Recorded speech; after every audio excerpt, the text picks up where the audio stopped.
Sementara itu, pemirsa, perolehan suara Partai Solidaritas Indonesia mendadak melejit hingga Sabtu siang. Perolehan suara PSI menyentuh angka 3,12%. Publik mempertanyakan anomali perolehan suara PSI yang mendadak menanjak pesat, padahal berdasarkan hasil hitung cepat PSI hanya memperoleh 2,6%. Perolehan suara PSI mendadak melejit hingga Sabtu siang ini. Perolehan suara PSI menyentuh angka 3,12%. Kecurigaan pun muncul karena dalam hasil hitung cepat PSI terancam tidak lolos ambang batas parlemen dengan hasil 2,6%. Dalam hitungan KPU, suara PSI yang semula 2,29 juta, ada kenaikan lebih dari 103.000 suara dalam waktu 29 jam. Dan kini perolehan suara PSI menyentuh 2,39 juta suara.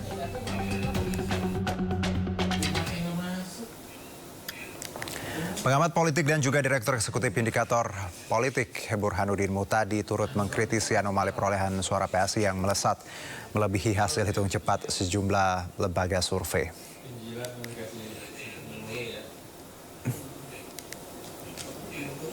Ya, anomali tidak hanya terjadi di PSI tetapi juga Partai Gelora. Baik PSI dan Gelora, keduanya merupakan partai koalisi pengusung Capres-Cawapres nomor urut 2 Prabowo Subianto dan Gibran Rakabuming Raka.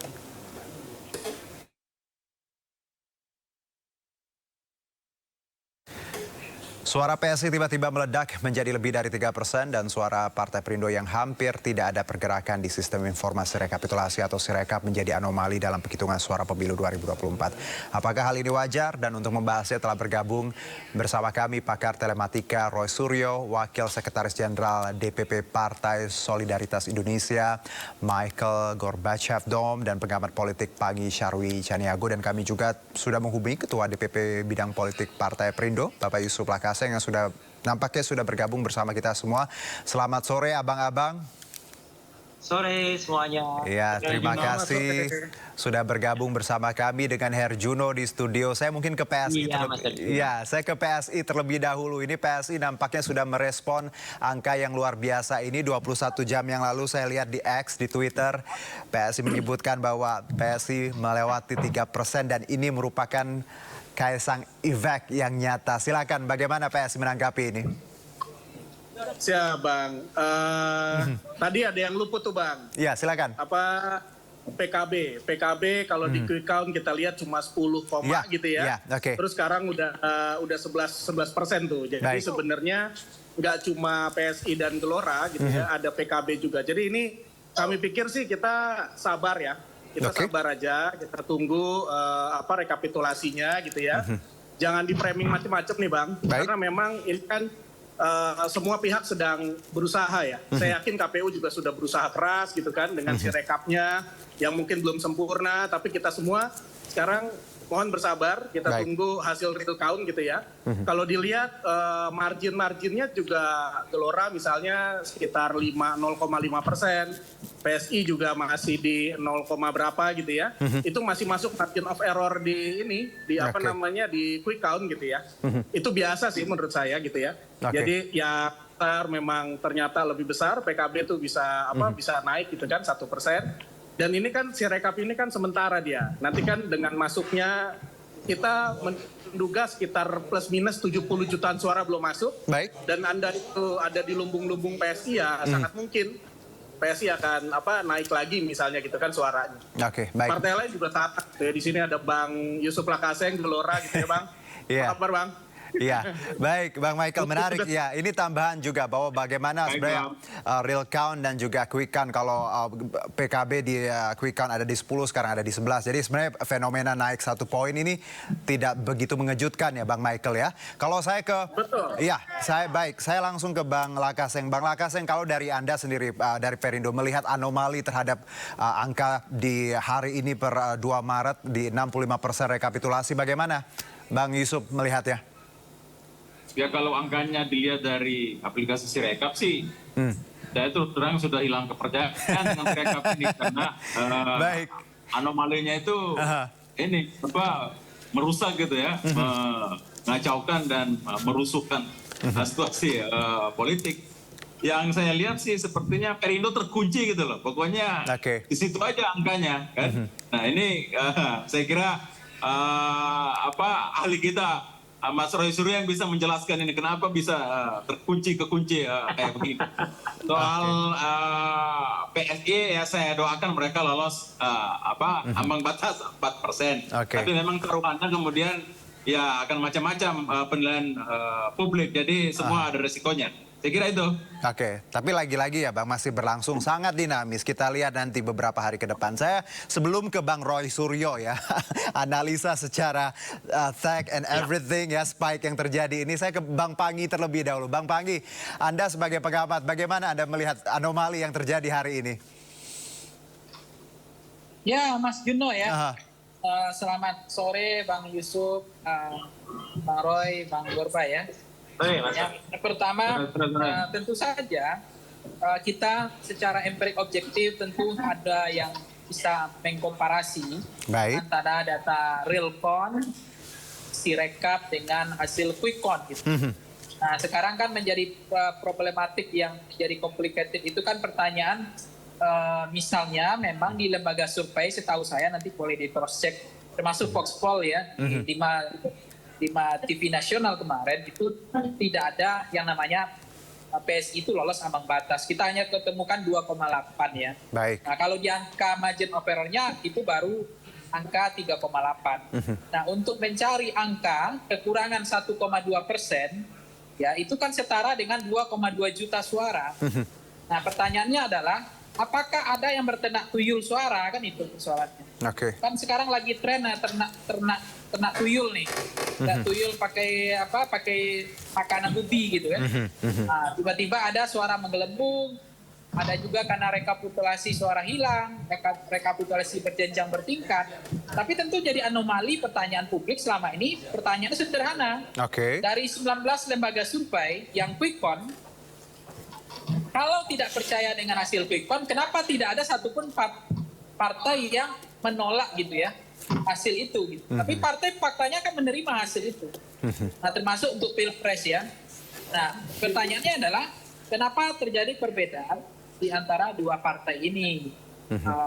Saya nggak tahu apakah yang dipercaya oleh publik legitimatenya itu adalah lembaga quickcon atau yang dipercaya oleh publik adalah realcon. Nah kalau saya sejauh ini saya percaya dengan quickcon gitu karena 19 lembaga quickcon itu tidak ada yang lolos. Tidak ada yang lolos yang namanya PSI. Tapi kalau kemudian itu terjadi tentu publik patut menurut saya nggak salah wajar juga bertanya. Kok bisa dua angka yang sebesar itu tiba-tiba kalau nanti ujung lagunya PSI misalnya lolos misalnya 4% misalnya 4,1 atau 4%. Yang 2,2 juta atau 2,5 juta itu dari mana kan itu nanti akan dibuktikan lewat pembuktiannya 3 hal. Pertama adalah lewat C1 plano. Semua partai tentu punya C1 plano. Yang kedua adalah buka semua kotak suara kembali. Cek satu-satu, divalidasi lagi semuanya. Kalau tidak mau pemilu ulang misalnya. Kalau tidak percaya. Jadi disesuaikan antara, ini kan nggak perlu repot sebenarnya. Tinggal membuktikan saja. Ya, tinggal C1 dicocokkan plano, C1. dibuka kotak suaranya kembali. Disesuaikan, nah apakah inputnya salah di Sirekap atau inputnya salah di realconnya. Nah kalau ada yang bermain-main di tingkat PPK, di KPPS, itu kan harusnya dipidana aja. Karena kan itu jelas, C1 plano kan dipegang oleh semua partai. Nah tapi memang tidak mudah, itu challenge tantangannya berat. Karena pembuktiannya kan 840.000 TPS di Indonesia. Itu kan bukan pekerjaan gampang untuk membuktikan itu. Tapi yakinlah kalau partai punya C1 plano, partai akan bisa membuktikan itu kembali, memvalidasi semua itu. Jadi kalau ada C1 plano yang berbeda dengan inputannya, tentu itu akan menjadi berarti ada yang merekayasa, ada yang manipulasi, ada yang melumbungkan suara, itu ada tindak pidana. Dengan kata lain tadi kalau kita simpulkan ketika kita bandingkan realcon dan quickcon 1% saja itu impossible untuk berbeda. Seperti itu ya Bang Pagi ya? Iya persis kan anomalinya begitu. Sekarang mau percaya real count atau quick count, tetapi kan banyak publik persepsinya yang bisa dipercaya itu adalah real count karena hasil resmi kan. Baik, begitu. Bang Pagi, saya ke Bang Roy Suryo langsung saja. Kalau Anda sebagai pakar telematika, Bang Roy, ini menarik. Analisa Anda seperti apa melihat anomali untuk hari ini? Ada hal-hal yang janggal tidak, Bang Roy? Iya, gini. Sebelum hasil akhir ya, kita sebenarnya bisa melihat dari gradual angka-angkanya atau eskalasi angka-angkanya.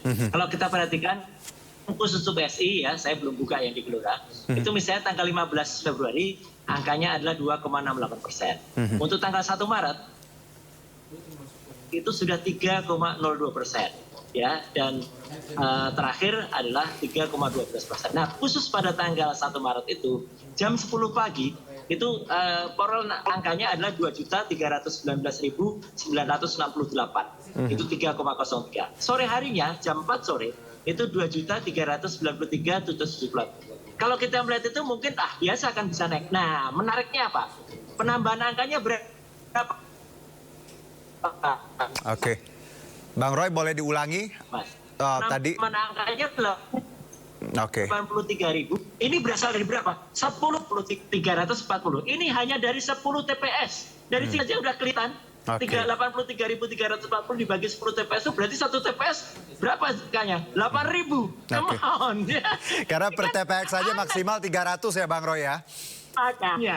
Makanya. Jadi saya nggak mau nyalain siapa-siapa dulu. Mas Herjuno, tapi artinya dari sini sebenarnya KPU harus cepat mengkoreksi, berarti ada sesuatu yang salah.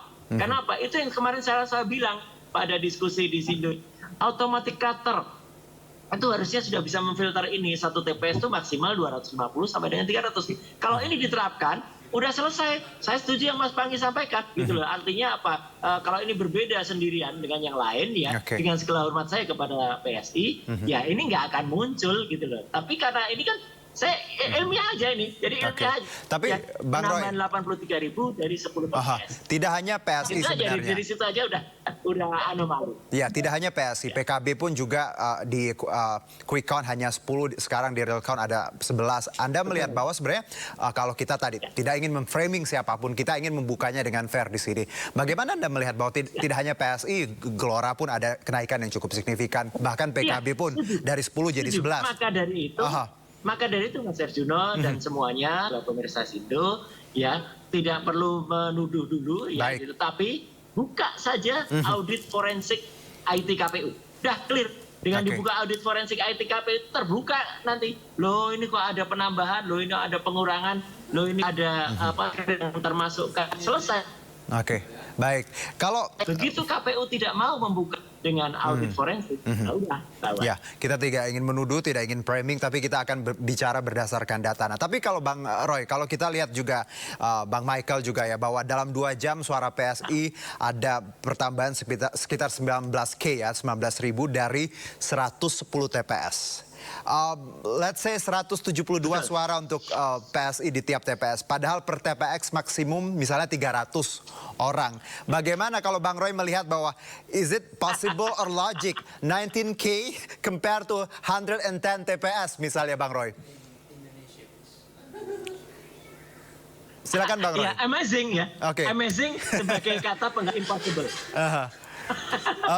Ya ini pertanyaan biasa sebenarnya. Saya tidak punya tendensi apapun. Tapi kalau ke Bang Michael, bagaimana Anda menjawab ketika banyak saat ini walaupun proses sedang berlangsung, namun data-data ini fungsinya open book ya, open data. Ketika banyak pakar, tidak hanya pakar, bahkan masyarakat bisa menganalisa dengan detail angka-angkanya. Silakan Bang Michael. Ya, jadi gini Bang, instruksi Mas Kaisang sebagai Ketua Umum jelas ya.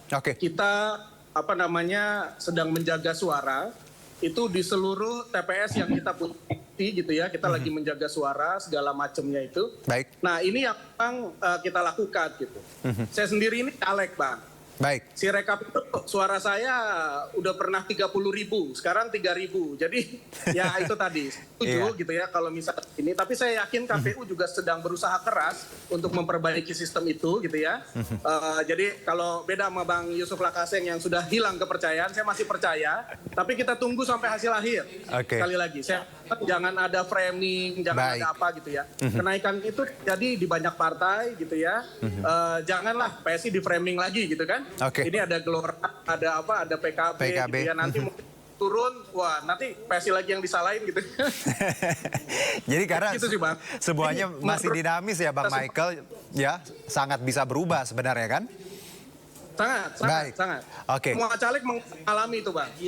Baik, menarik. Nah, kembali ke Bang Lakaseng. Bang Lakaseng, bahwa kita melihat ada anomali fenomena seperti ini dan beberapa tidak ingin menggiring sesuatu ke politis, tapi kalau kita lihat bagaimana pergerakan Gelora, PSI dan PKB misalnya terkait suaranya yang cukup signifikan di hari-hari terakhir ini. Bagaimana Perindo melihat ini? Apakah ini juga jadi gerbang bahwa sebenarnya harusnya kecurangan-kecurangan atau anomali seperti ini bisa dibawa ke table atau meja yang lebih tinggi, Bawaslu bisa menindak, dan karena percuma gaduh-gaduh di bawah tapi di atas tetap jalan terus, Bang Lakaseng. Ya, ini pemilu gila ya. Jadi semua lembaga-lembaga yang mestinya punya otoritas dalam hal kepemiluan ini seperti lumpuh semua ya. Bukan hanya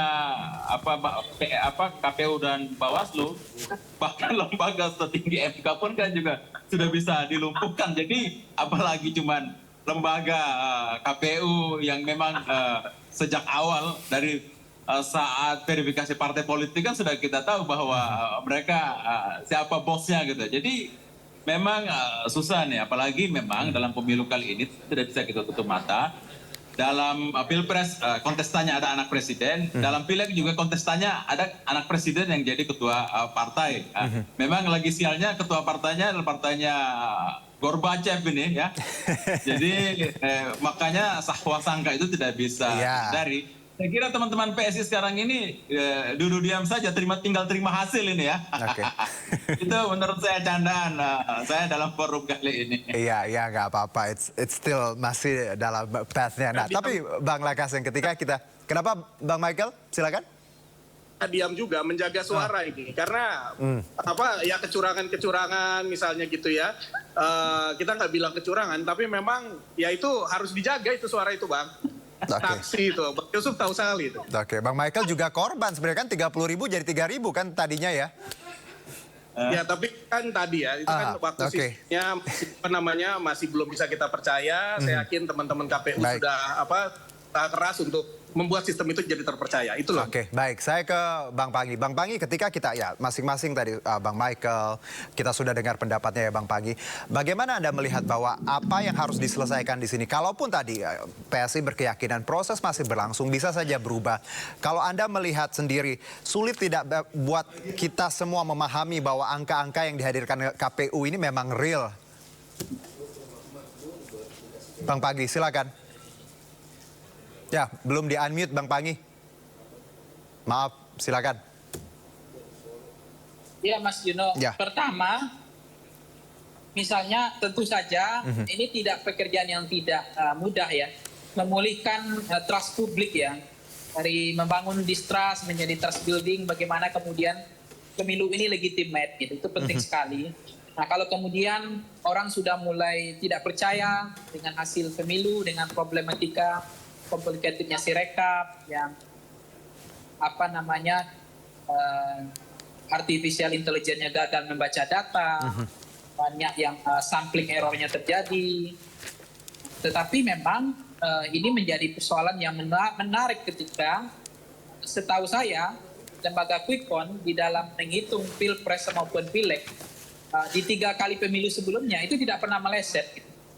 Jadi kalau partai itu nggak lolos dalam quick count selama ini, partai tersebut tidak lolos ambang batas, biasanya nggak ada yang lolos, memang nggak akan jauh dari real count.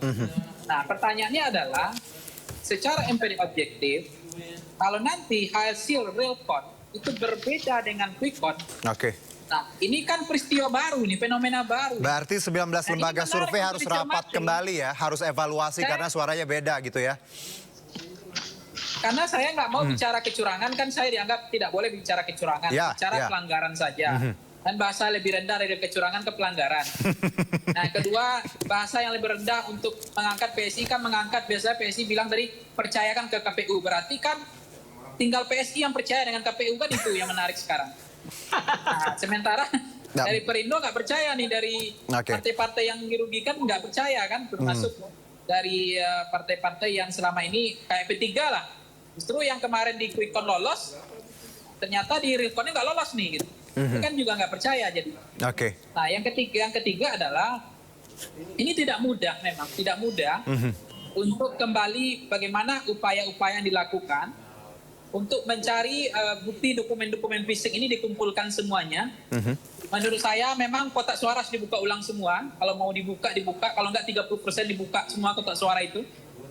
Kan nggak susah membukanya, karena kotak suara kita kan masih dari kardus itu. Nggak susah bukanya, gemboknya pun nggak susah itu kan. Dibuka aja kembali, disesuaikan dengan C1 planonya, divalidasi dengan Sirekap dengan real code. Nah, nanti akan kelihatan tuh siapa yang main-main di PPK, siapa yang memanipulasi suara, siapa yang belanja suara, siapa yang merap suara, siapa suara yang hilang di setiap jenjang tingkatan, itu akan terbukti. Nah, kalau memang berbeda dengan C1 planonya nanti, ya tinggal dipidana aja. Itu menurut saya penting. Itu ujungnya ya. Saya kembali ke Bang Roy. Bang Roy, kalau kita dari kalau tadi Bang Pangi melihat gampang sebenarnya ketika nanti kita lihat hasil akhirnya lalu kita cocokkan dengan C1 plano seperti itu. Kalau dari Bang Roy sendiri melihat spike ini, apa yang harus dilakukan ya banyak pihak ketika nanti hasil keluar dan tentunya misalnya ekspektasi kita tidak seperti yang dugaan yang terjadi, termasuk bagaimana suara misalnya PSI. Apa yang bisa dilakukan baik itu pihak-pihak yang merasa dirugikan ataupun mungkin KPU? Ya, intinya hanya satu kata ya, atau satu kalimat, goodwill. Ya, goodwill, baik. Ya, kalau niat baik itu ada, saya sangat sepakat apa yang disampaikan Bang Icaniago tadi. Jadi artinya apa, Bang Sarifan? Dibuka semua dan kemudian diteliti. Tapi pasti banyak penolakan, gitu loh. Nggak usah lah, itu sudah pakai ini, kita aja ditolak. Ya gitu, audit forensik ditolak-tolak, apalagi audit investigasi.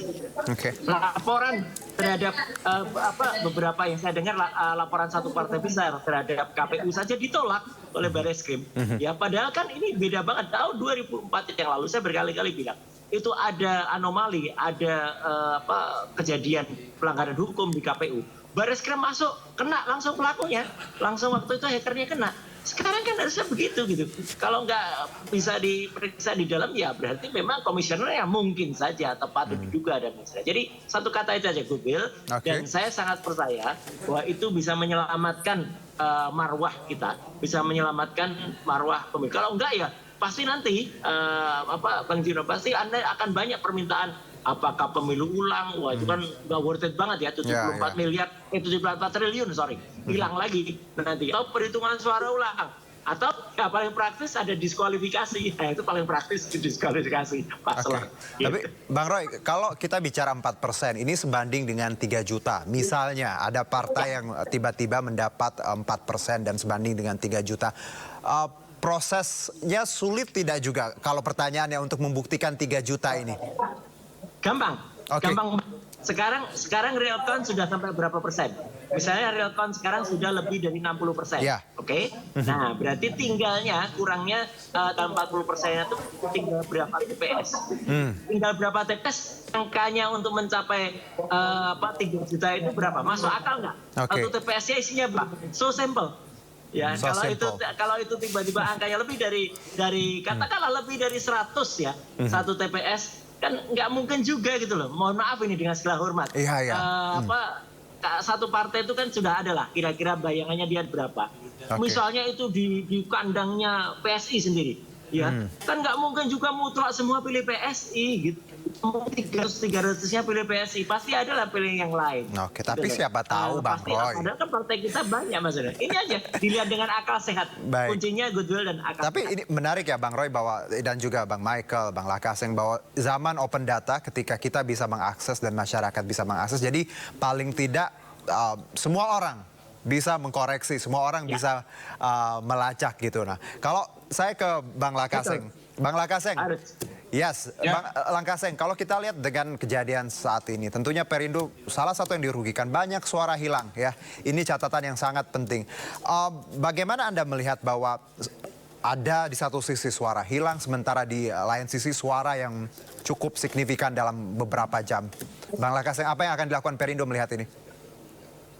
Ya, ini memang mestinya ya penyelenggara pemilu KPU Bawaslu itu harus betul-betul berintegritas menyelenggarakan pemilu yang demokratis, jujur dan adil. Karena TPS kita kan jumlahnya 800.000.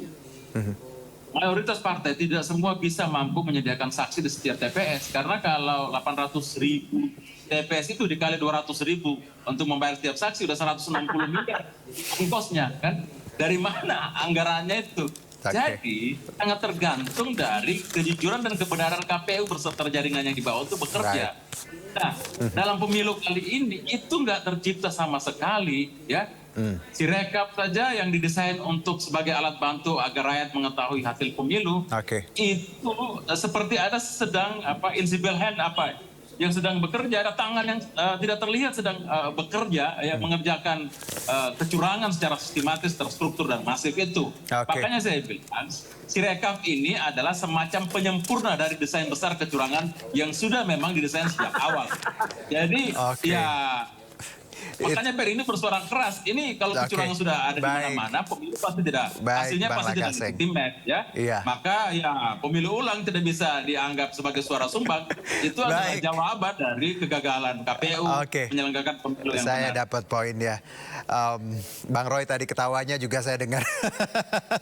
Dan tapi benar, karena KPU sendiri mengakui anomali suara KPS di 154.000 TPS untuk Pilpres ya, DPR RI 13.000. Jadi ini angka yang luar biasa, anomalinya pun KPU mengakui seperti itu. Terakhir mungkin saya ke Bang Michael, bahwa kita di sini open discussion, semuanya kita bicara data, tidak ingin menuduh, tidak ingin framing, semuanya punya kesempatan yang sama.